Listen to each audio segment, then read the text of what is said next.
நீங்கள் பார்த்துக் கொண்டிருப்பது உங்கள் விஜய்.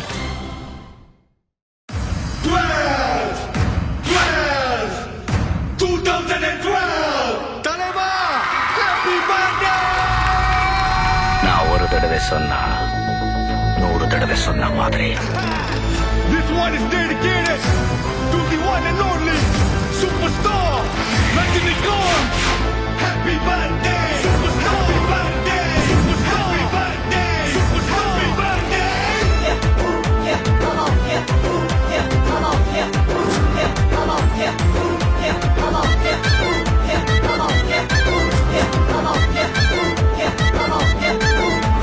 சென்னை, நெல்லை, கோவை, மதுரை, நேற்று, இன்று, நாளை, என்றும் வானம் புறாவும் தேடி போனாலும் சூப்பர் ஸ்டார் போலே ஸ்டார் இல்ல மாமா.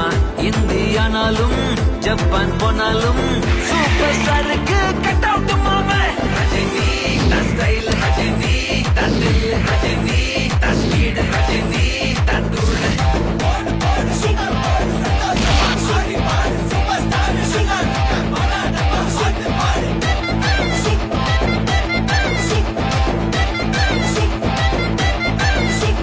தலைவா, happy birthday.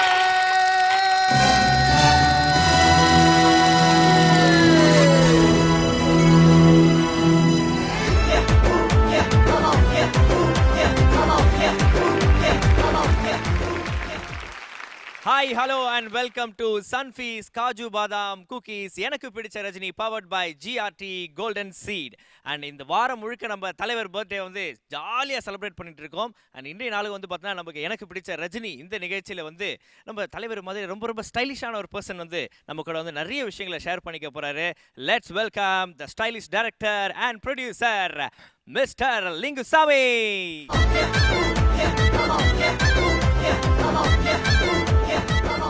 வணக்கம் சார், எப்படி இருக்கீங்க? வணக்கம். ஓகே, அண்ட் நம்மளுடைய சூப்பர் ஸ்டார் ஃபேன்ஸ்லாம் இங்கே வந்து நமக்காக வெயிட் பண்ணிட்டு இருக்காங்க. எல்லாரும் சேர்ந்து ஒரு ஹாய் சொல்லிடுங்களேன் சாருக்கு. ஹாய். ஓகே, நீங்களும் சூப்பர் ஸ்டார் அவர்களுடைய மிகப்பெரிய ஃபேன் அப்படின்னு தெரியும், அதனால தான் உங்களை வந்து நாங்கள் கூப்பிட்ருக்கோம். சொல்லுங்கள், எவ்வளோ பெரிய ஃபேன் நீங்கள் நம்ம தலைவருக்கு? அங்கே உட்கார வேண்டிய ஆள் தான் நான் இங்கே உட்காந்துருக்கேன். அவங்களுக்கும் எனக்கு பெரிய வித்தியாசம்லாம் எதுவும் கிடையாது. எவ்வளோ பெரிய ஃபேன்னா, ரஜினி சார் படத்துக்கு என்னை அனுப்பலைன்னா நான் வீட்டை விட்டு ஓடிடுவேன். அது மாதிரி லைஃப்பில் 2 தடவை ஓடியிருக்கேன். குறைந்தபட்சம் ஒவ்வொரு முறையும் ரிலீஸ் ஆகிறப்ப ஃபஸ்ட்டு டே ஃபஸ்ட்டு ஷோ பார்த்தே ஆகணும். அப்புறம் நான் முடியெல்லாம் சிவியெல்லாம் பல வருஷம் ஆச்சு. இப்படி குளிச்சுட்டு இப்படி தட்டி விட்டுட்டு அப்படி பண்ணிவிட்டு வர்றது எல்லாமே என்னென்னா அவர்கிட்டருந்து வந்தது தான். பில்லா படம் ரிலீஸ் ஆன டயத்துலலாம் என்னென்னா அதே மாதிரியான காஸ்டியூமு, அந்த மாதிரியான லுக்கு, கங்குவா வந்து அந்த மாதிரி பொட்டு வச்சுக்கிறது.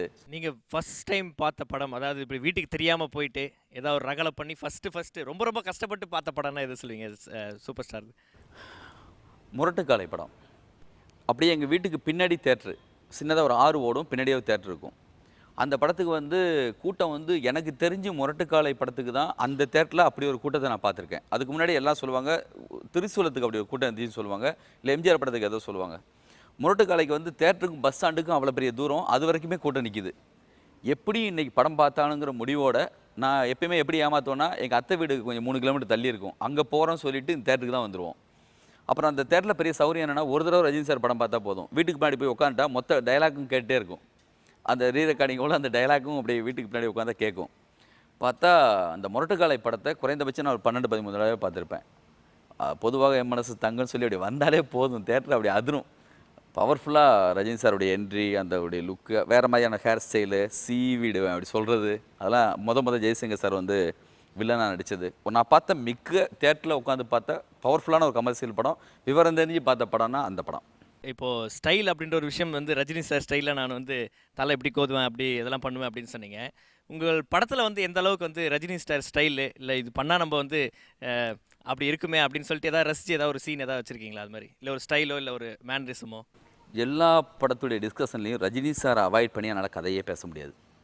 பர்டிகுலராக ரன் கதையில் உள்ளே வந்து ரஜினி சார் இருப்பார். மாதவனுக்குள்ளே அந்த கேரக்டருக்குள்ளே நான் ரஜினி சாரோட ரசிகனாக இருக்கிறதுனால அந்த கேரக்டரைசேஷன் வந்து உள்ளே இருக்கும்.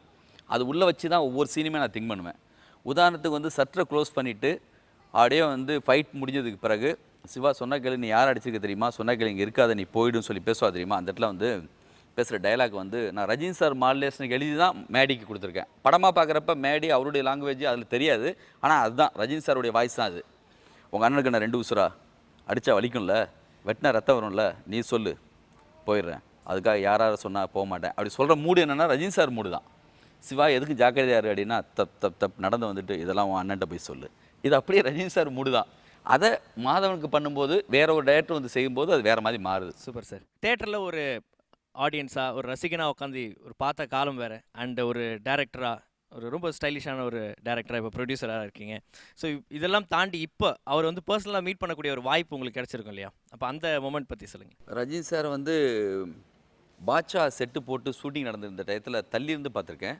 ஆனால் வந்து என்ன நேரடியாக பார்த்தது வந்து எப்படின்னா நான் வந்து ரன் எடிட்டிங் போயிட்டுருக்கு. அப்புறம் டைரக்டருடைய சாருடைய படமும் ஒரு படம் சுரேஷ்கன் சார் படம் போயிட்டு இருந்துச்சு. சார் வராங்கன்னு சொன்னோன்னே நாங்கள் எடிட்டிங்கெல்லாம் அப்படி நிறுத்திட்டு வெளியில் வந்து நிற்கிறோம். சார் வந்து இறங்குனாங்க, தப்பு அதே ஸ்பீடு அதே மூடு அப்படியே வந்து நின்னப்போ விஜயன் சார் வந்து இன்ட்ரடியூஸ் பண்ணி வச்சாங்க. இது வந்து லிங்குசாமி ரன் படம் பண்ணிட்டு பார்த்தேன், அது வேலை போஸ்டர்லாம் பார்த்தேன், ரொம்ப நல்லா இருந்துச்சு அப்படின்னாங்க. சொல்லிட்டு அதுக்கப்புறம் வந்து பெஸ்ட் ஆஃப் லக் சொல்லிட்டு கிளம்பிட்டாங்க. அவ்வளோதான் ஃபஸ்ட்டு மீட்டிங்கு. அதுக்கு பிறகு ரன் ரிலீஸ் ஆனதுக்கு பிறகு ஒரு நான் ரஜினி சார் படம் பார்த்தாங்களா பார்க்கலையா அந்த குழப்பத்திலே இருந்துட்டு இருந்தேன். அப்போது ஒரு வேறு ஒரு விஷயத்துக்காக தோட்டத்தில் போய் அவங்க இங்கே இருந்தப்போ கிளம்பாக்க இருந்தப்போ நான் போய் மீட் பண்ணப்போ வந்து அப்போ சொன்னாங்க ரன்னு படம் பார்த்தேன், ரொம்ப எக்ஸலண்ட்டாக இருந்துச்சு, ரொம்ப நல்லா இருந்துச்சு, இந்த சற்று ஃபைட்டு மாதவன் சான்ஸே இல்லை அப்படிலாம் ரொம்ப சொன்னாங்க. பயங்கரமான சந்தோஷம். லைஃப்பில் வந்து பெருசாக ஏதோ அந்த படத்துடைய உண்மையான ரிப்போர்ட் எனக்கு அப்போ கிடைச்ச மாதிரி எனக்கு ஒரு ஃபீலு. ரொம்ப விளையாட்டாக ரஜினி சாருடைய நம்பர்லாம் என் கையில் கிடச்சதுக்கு பிறகு திடீர்னு எங்கேயோ இருந்து அடிப்பேன், சார் எங்கே சார் இருக்கீன்னு கேட்பேன், பெங்களூரில் இருக்கேன்னு சொல்லுவாங்க. ஃபங்க்ஷன் முடிச்சு திரும்பி வந்தப்போ அவர் முன்னாடி போனால் பின்னாடி காலை, சார் உங்கள் பின்னாடி தான் இருக்கேன், ஃபங்க்ஷன் ரொம்ப நல்லா இருந்துச்சு, சூப்பராக பேசுனீங்க அப்படிம்பேன். என்னுடைய லைஃப்பில் மிக முக்கியமான இடத்துல எங்கள் அம்மாவை கேட்டால் தெரியும். நான் பில்லா படத்துலேருந்து ஆரம்பித்து இன்றைக்கி வரைக்கும் ரஜினி சாரை மீட் பண்ணி வந்துட்டால் வீட்டில் சொல்கிறது. வீட்டில் எல்லாம் வந்து என்னன்னா ரஜினி சார்னு போட்டு அந்த ஃபோன் வந்துச்சுன்னா எங்கள் மிஸ்ஸஸ்லாம் பதறி ஃபோனை கீழே விட்டுருவாங்க, சார் ரஜினி பேசுகிறாங்க ரஜினி சார்கிட்ட இருந்து ஃபோனுன்ட்டு எல்லாத்தையுமே ஷேர் பண்ணிப்பேன். ரொம்ப பொறாமையாக இருக்குது. நீங்கள் வந்து நிறைய டைம் அவர் கூட ஸ்பெண்ட் பண்ணியிருக்கீங்க, பேசியிருக்கீங்க அப்படின்னு கேட்கும்போது உங்களுக்கு ரொம்ப பிடிச்ச ஒரு பஞ்ச் டைலாக்? இல்லை, அது எல்லாருக்குமே தெரிஞ்ச ஒரு டைலாக்னா பாட்சாவில் இருக்கிற நான் ஒரு தடவை சொன்னால் 100 தடவை சொன்ன மாதிரி அந்த டைலாக் எல்லாமே சூப்பர் டைலாக்கு. ஆனால் அந்த படத்தில் பர்டிகுலராக எனக்கு பிடிச்ச ஒரு டைலாக் ஒன்று என்னென்னா, அந்த தங்கச்சி படிப்புக்காக ஒருத்தன் தப்பாக பேசுனதுக்கு பிறகு கொஞ்ச நேரம் இருமா சொல்லிட்டு உள்ளே போயிட்டு அங்கே அப்படியே நின்று எனக்கு இன்னொரு பேர் இருக்குது சொல்லிட்டு நின்று எல்லாம் ஒரு மியூசிக்கலாக முடிஞ்சதுக்கு பிறகு வெளியில் வந்ததுக்கு பிறகு சீட் ரெடி சொல்லோன்னே என்னாச்சு என்ன சொன்னேன்னு கேட்டோன்னே உண்மையை சொன்னேன் அப்படிம்பார்ல, அந்த இடம் எனக்கு அவ்வளோ பிடிக்கும். அவருடைய படங்களில் எனக்கு மிக முக்கியமாக எனக்கு பிடிச்ச படம்னு பார்த்தா பாட்சாவுக்கு உதாரணமான ஒரு படம் வந்து எனக்கு தெரிஞ்சு உலகளவில் அந்த ஸ்க்ரீன் ப்ளே பேட்டர்னுக்கு எனக்கு தெரிஞ்சு இல்லை. அந்த பாட்சா படம் வந்து என்னென்னா ஒரு 8-9 வருஷத்துக்கு தமிழ் தெலுங்கில் எத்தனையோ படங்களுக்கு வந்து இன்ஸ்பிரேஷன். அந்த படத்துடைய ஸ்க்ரீன் ப்ளே பேட்டர்ன் இருக்குல்ல, ஒரு ஆட்டோக்காரன் மாதிரி இருந்துட்டு அப்படியே பார்த்தா அவர் யார் தெரியுமான்னு ஓப்பன் பண்ணால் ஒரு விஷயம் இருக்குல்ல. ரஜினி சார் படத்தில் ஃபஸ்ட் ஹாப் வரைக்கும் ஆக்ஷனே கிடையாது, ஃபைட்டை ஒரு சண்டை நடக்குன்னா பயந்து ஓடுற ஒரு ஆள். அந்த ஃபைட்டு இருக்கு இல்லையா, உள்ளே போ சொல்லிட்டு வந்து பைப்பை அடிக்கிற அந்த ஃபைட்டு இருக்கு இல்லையா, அதுதான் நான் இது வரைக்கும் பார்த்த மிகப்பெரிய தேட்டரில் இருந்த மாஸாக ஒரு படம் பார்த்த மிகப்பெரிய மின்சாரம் உடம்பு முழுக்க பாஞ்ச ஒரு ஃபைட்னா அந்த ஃபைட்டு. எனக்கு அவ்வளோ பிடிச்ச ஒரு ஆக்ஷன் பிளாக் அது. அதான் எனக்கு பெரிய இன்ஸ்பிரேஷன். நீங்கள் பார்த்துக் கொண்டிருப்பது உங்கள் விஜய். சூப்பர் ஸ்டார் வந்து ரொம்ப சிம்பிளான மனிதர் அப்படின்னு நம்ம அவரை பார்க்கும்போது ஃபங்க்ஷனில் பார்க்கும்போது தான் தெரியுது. பழகினவங்களுக்கு சில பேருக்கு மட்டும்தான் தெரியும் அவர் வந்து எந்த அளவுக்கு தன்னடக்கமானவர், சக மனிதர்களை வந்து எப்படி ஈக்குவலாக ட்ரீட் பண்ணுறவர் அப்படின்னு சொல்லி. ஸோ அந்த வகையில் உங்களுக்கு தெரிஞ்ச ஏதாவது ஒரு விஷயம், இல்லை நீங்கள் கேள்விப்பட்டது, நீங்கள் பார்த்த ஒரு விஷயம்? எஸ்ஜே சூர்யா டைரக்டர் இருக்கார்ல, அவர் ஒரு இன்சிடென்ட் சொன்னார். என்னென்னா அவருடைய படத்துடைய ஆடியோ லான்ச்சுக்காக ரஜினி சாரை போய் பார்த்து, சார் வந்து நீங்கள் தான் வரணும் சீஃப் கெஸ்ட்டாக இந்த ஆடியோ ஃபங்க்ஷனுக்கு வரணும்னு சொல்லி கூப்பிட்டுருக்காரு. ரஜினி சார் சொன்னாங்களாம், சமீபத்தில் நான் எந்த ஃபங்க்ஷனுக்கு போகலை, தப்பாக நினச்சிக்காதீங்க சூர்யா, வந்தால் எல்லாருமேக்கும் வர வேண்டிய ஒரு சுச்சுவேஷன் இருக்குது, அதனால் தயவு செஞ்சு வேணாம், வேற ஒரு சந்தர்ப்பத்தில் வேறு ஒரு சுச்சுவேஷனில் உங்களை சந்திக்கிறேன், சாரின்னு சொல்லி அனுப்பி வச்சுருக்காங்க. சரின்னு அவரும் வந்துட்டார். வந்ததுக்கு பிறகு ஒரு 4 மாதம் 5 மாதம் கழிச்சு அவர் எங்கேயோ காரில் போயிட்டுருக்கு. அப்போ திடீர்னு ரஜினி சார்லேருந்து ஃபோனு.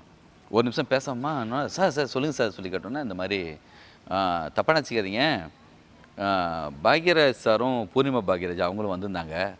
வந்துட்டு அவங்களுடைய படம் அவங்க அவங்க அவங்க வந்து ப்ரொடியூஸ் பண்ண ஒரு படம். அந்த படத்துக்கு நான் தான் வரணும் சீஃப் கெஸ்டான்னு சொல்லி கேட்டாங்க. என்னால் தவிர்க்க முடியாமல் அந்த ஃபங்க்ஷனுக்கு வரேன்னு சொல்லி நான் ஒத்துக்கிட்டேன். நீங்கள் லேட்டாக டிவியில் அதை பார்த்துட்டு என்னடா நம்ம ஃபங்க்ஷனுக்கு வரலன்னு சொன்னவர் திடீர்னு இன்னொரு ஃபங்க்ஷனுக்கு போயிட்டாரே, நீங்கள் தப்பாக நினைக்கக்கூடாதுல்ல, அதுக்காக தான் நான் ஃபோன் பண்ணி உங்ககிட்ட வந்து நான் சொல்லிக்கிறேன் அப்படின்னாராம். ஷாக் ஆகிட்டாரான் அவர். லைஃப்பில் எவ்வளவோ பரபரப்பான இதில் எப்போ சொன்ன விஷயத்த ஒரு 4 மாதம் கழிச்சு 5 மாதம் கழிச்சு ஒருத்தவங்க ஃபோன் பண்ணி சொல்கிறாங்கன்னா அதுதான் ரஜினி சார். இது வந்து எனக்கு அவ்வளவு இதாக எப்போதுமே நம்ம சூப்பர் ஸ்டார் படம்னால ஒரு ஓப்பனிங் சாங் அதுக்காகவே வெயிட் பண்ணிருக்கோம். ஒரு 10 நிமிஷம் லேட்டாக போனால் அந்த சாங் முடிஞ்சு போயிடும் அப்படின்ற ரொம்ப ஒரு மன கஷ்டம் இருக்கும். அதே மாதிரி உங்கள் படங்கள்லேயும் வந்து ஓப்பனிங் சாங் அது வந்து பிரம்மாண்டமாக பெருசாக வைப்பீங்க. உங்களுக்கு பிடிச்ச தலைவர் வந்து ஓப்பனிங் சாங்னா எதை சொல்லுவீங்க? எனக்கு பிடிச்ச 3 சாங் இருக்குது. அதில் இப்போ ஒரு சாங்கு தான் சொல்லணும்னு நான் முடிவு பண்ணோன்னா அது லுக் வைஸாகவும் சரி, ரஜினி சாருடைய அந்த அந்த ஸ்டைலு, அந்த ஹேர் ஸ்டைல் எல்லாமே சின்ன சேஞ்ச் ஆகி சந்தோஷவன் கேமரா, மணி சாருடைய டைரெக்ஷனில், தளபதி படத்தில் ராஜா சாருடைய மியூசிக்கில் ராக்கம்மா கையத்தட்டு அந்த ஸ்டைல் அந்த லுக் இருக்கு இல்லையா, அது அப்படி இருக்கும், பவர்ஃபுல்லாக இருக்கும். மற்ற 2 பாடல்கள் தான் அண்ணாமலையில் வந்தேண்டா பால்காரன், பாட்சாவில் வந்து இந்த சாங் நம்ம ஆட்டோக்காரன் அந்த சாங்.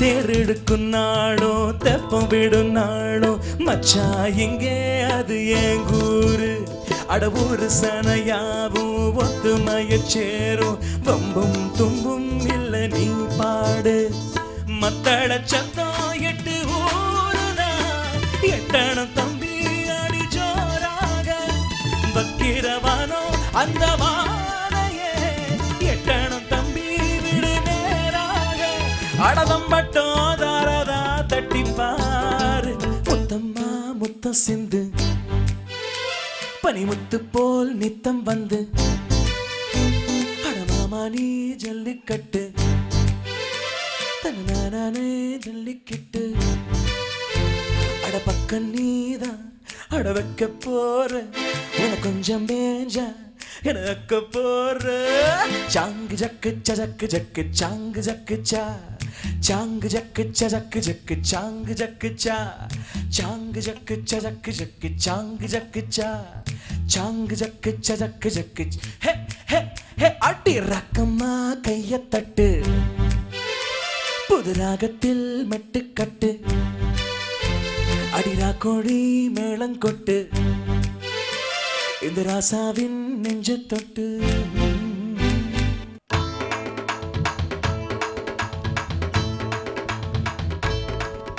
தன் ரத்தத்தில் ஒரு பாதி பாலாக பிரிப்பது பசுவோட வேலையப்பா அது பிரித்தாலும் பாலோசு தண்ணீரை கலப்பது மனிதனின் மூளையப்பா தன் ரத்தத்தில் ஒரு பாதி பாலாக பிரிப்பது பசுவோட வேலையப்பா அது பிரித்தாலும் பாலோசு தண்ணீரை கலப்பது மனிதனின் மூளையப்பா சாணம் விழுந்தா உரம் பாரு எருவை எரிச்சா திருநீரு உனக்கு என்ன வரலாறு உண்மை சொன்னா தகராறு நீ மாடு போல உழைக்கலையே நீ மனுஷனை ஏச்சு பொழைக்கறிய ஹே பந்தெண்டா பால்கார அடடா பசுமாட்டை பத்தி பாட போற புது பாட்டை கட்டி ஆட போற புல்லு கொடுத்தா பால் கொடுக்கும் ஒன்னால முடியாது தம்பி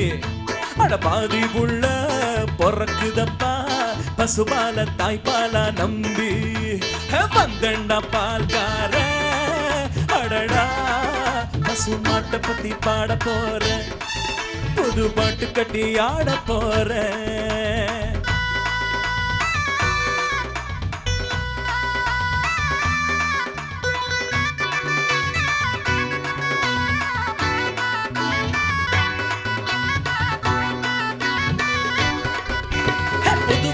என் மனசு தங்கம் ஒரு போட்டின்னு வந்து விட்டா சிங்கம் பொதுவாக என் மனசு தங்கம் ஒரு போட்டின்னு வந்து விட்டா சிங்கம் உண்மையே சொல்வேன் நல்லதே செய்வேன் தன்னனா தன தன்னனா வெற்றி மேல் வெற்றி வரும் ஆடுவோம் பாடுவோம் கொண்டாடுவோம் ஹே ஆனந்தம் காணுவோம் என்னாடுவே ஹே ஆடுவோம் பாடுவோம் கொண்டாடுவோம் ஆனந்தம் காணுவோம் என்னாடுவே முன்னால போகுது மயிலக்கால பின்னால பாயுது மச்சக்கால முன்னால போகுது மயிலக்கால பின்னால பாயுது மச்சக்கால அடக்கி ஆடுது மொரட்டுக்கால நெஞ்சுக்குள் அச்சமில்லை யாருக்கும் பயமில்லை வாராதோ வெற்றி என்னிடம் விளையாடுங்க உடல் பலமாகுங்க ஆடுவோம் பாடுவோம் கொண்டாடுவோம் ஹே ஆனந்தம் காணுவோம் என்னாடுமே ஹே ஆடுவோம் பாடுவோம் கொண்டாடுவோம் ஆனந்தம் காணுவோம் என்னாடுமே பொதுவாக என் மனசு தங்கம் ஒரு போட்டியினை வந்து விட்டா சிங்கம் உண்மையே சொல்வேன் நல்லத செய்வேன் தன்னனா தனனா ஆடுவோம் பாடுவோம் கொண்டாடுவோம் ஹே ஆனந்தம் காணுவோம் என்னாடுமே ஆடுவோம் பாடுவோம் கொண்டாடுவோம் ஆனந்தம் காணுவோம் என்னாடுமே ஆடுவோம் பாடுவோம் ஹே ஆனந்தம் காணுவோம் ஆடுவோம் பாடுவோம் ஆனந்தம் காணுவோம் என்னாடுமே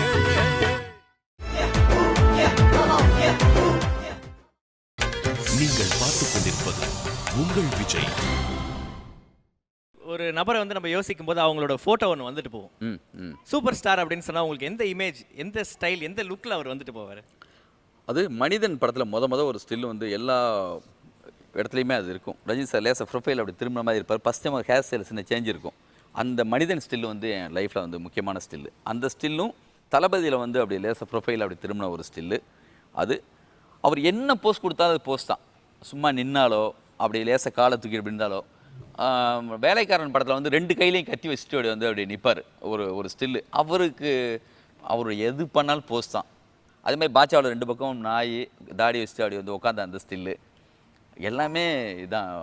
அது வந்து இது அதுன்னு சொல்லவே முடியாது. தலைவர் தூங்கினா கூட அது வந்து அது ஒரு ஸ்டைலாக தான் இருக்கும். என்ன ஸ்டைலாக தூங்குறாங்க ஆமாம் சொல்லுவோம். உங்களுக்கு ரொம்ப ரொம்ப பிடிச்ச ஒரு பாடல், அடிக்கடி நீங்கள் வந்து சூப்பர் ஸ்டாரோட பாடல் வந்து நீங்கள் உங்கள் காரில் உங்கள் மொபைலில் இல்லை வந்து கேட்கணுன்னு ஆசைப்படுற ஒரு பாடல்னால் எந்த பாட்டு நீங்கள் அடிக்கடி கேட்பீங்க? ரொம்ப ரஜினி சார் வந்து அப்படி பாக்கெட்டில் கையை விட்டுட்டு ஸ்கை பேக்ட்ராப்பில் வந்து அப்படி வந்து ஸ்டைலாக நடந்து வருவார். பெருசாக எதுவும் இல்லை, கூலாக அப்படி நடந்து வருவார். அந்த சாங் வந்து எனக்கு ரொம்ப பிடிச்ச சாங்கு. தம்பி கந்தூர்னு நினைக்கிறேன். காதலின் தீபம் ஒன்று ஏற்றினாலே அந்த சாங் ரொம்ப பிடிச்ச சாங். ஓகே. அண்டு இப்போது இந்த சைடில் வந்து ஒருத்தர் வந்து இப்போ மிகப்பெரிய பாடகர் அண்டு நம்ம தலைவரோட பாட்டை பாடணும் அப்படின்னு வந்திருக்காரு. வணக்கம், உங்கள் பேர்? ராஜான் சார். என் பேர் ராஜா. ராஜா சூப்பர் ஸ்டார் பர்த்டேக்காக ஒரு சாங் பாடலான்ட்டு. ஓகே, பாடுமா. விடுகதையா இந்த வாழ்க்கை, விடை தருவார் யாரோ, உனது ராஜாங்கம் இதுதானோ, ஒதுங்கக்கூடாது நல்லவனே, தொண்டுகள் செய்ய நீ இருந்தால் தொல்லை வாராது தூயவனே. அண்ட் இந்த சமயத்தில் வந்து இந்த பர்த்டே, நம்ம தலைவரோட பர்த்டே வந்து ரொம்ப ரொம்ப ஸ்பெஷல். டேட் வைஸாக பார்த்தீங்கன்னா அது 12-12-12 அப்படின்னு வந்து 12-12-12 அழகாக வந்து எத்தனையோ வருஷத்துக்கு ஒரு தடவை நடக்கக்கூடிய ஒரு விஷயம். அண்ட் எத்தனையோ பர்த்டே நீங்கள் பார்த்துருப்பீங்க. இந்த பர்த்டே எவ்வளோ ஸ்பெஷல் அப்படின்னு நீங்கள் நினைக்கிறீங்க சார்? அவர் எனக்கு எந்த காலத்துக்குள்ளேயும் எந்த இதுக்குள்ளேயும் எனக்கு அவரை வந்து அடைச்சி வச்சோ இந்த டேட்டுக்கு ஒரு ஸ்பெஷல் கொடுக்கணும் எனக்கு விருப்பம் இல்லை. ரஜினி சார் பர்த்டேனா அது எனக்கு ஸ்பெஷல் தான். அதனால் இப்போது அவர் இன்னொரு ஜென்மம் எடுத்து வந்த மாதிரி எனக்கு தெரியுது. இந்த பிறவியிலையும் அவர் வந்து இன்னும் இதே ஆரோக்கியத்தோட, இதே புகழோட, இதே ஆடியன்ஸோட அவர் வந்து லைஃப் லாங் அவர் வந்து இருக்கணும்னு நான் ஆசைப்பட்றேன். விஜய் டிவி மூலமாக உலகம் முழுவதும் இருக்கிற ரசிகர்களுக்கு, ரஜினி சாருடைய ரசிகர்களுக்கு வாழ்த்து சொல்கிறத நான் பெருமையாகவும் சந்தோஷமும் படுறேன். சார் சார் சென்னை, நெல்லை,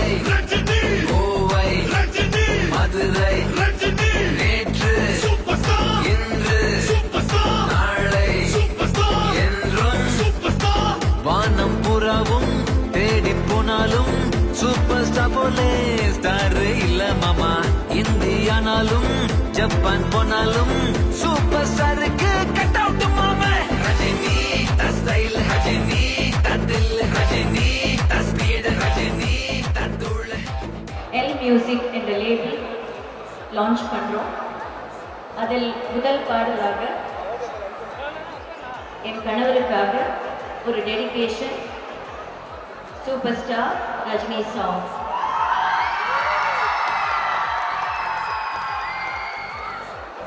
எங்களுக்காக வாழ்த்துக்களை அனுப்பின அனைவருக்கும் மிக்க நன்றி. Happy